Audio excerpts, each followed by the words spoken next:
something just happened that was kind of freaky. Now, I believe that most entrepreneurs, most business owners are a little bit psychic. Are you a little bit psychic? Anyway, I was just having some lunch and I've just had some eye surgery, maybe you can tell, which means my vision is not great. I'm getting a fair bit of double vision. Anyway, I was just sitting there having lunch and there was a guy that sat down next to me at the other end of a bench. It was an outdoor restaurant and he was about, I don't know, 1.5 meters away. He's eating his lunch. I'm eating my lunch. And that went on for about 10, 15, 20 minutes. And then I finished my lunch and I turned around and I don't know what it was. Maybe it was the fact that I couldn't see, so I was picking up on something different.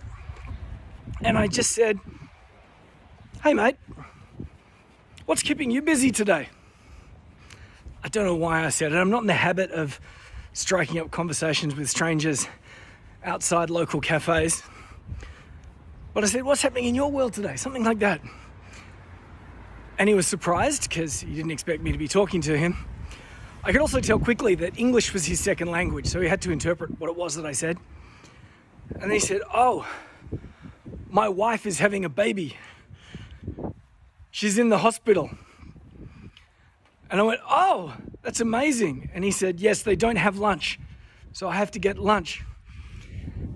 And the poor man was sitting there waiting for his lunch to arrive while his wife is giving birth.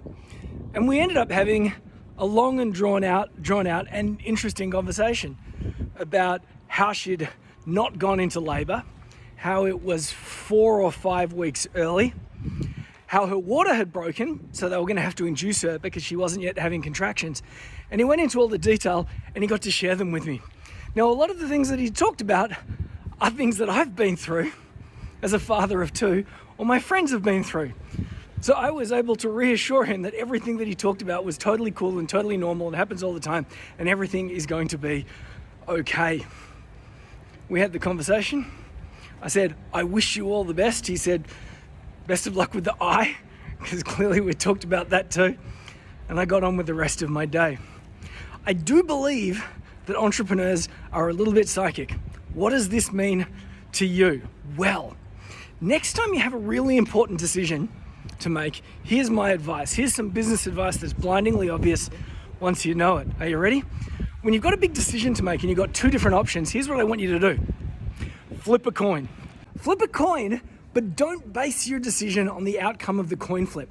Base your decision on the feeling that you get as a result of the coin flip. Yes, we think we're all very rational animals. We think it's all happening in our brains, but it's happening in our brains, in our subconscious brains, in our heart, in our soul.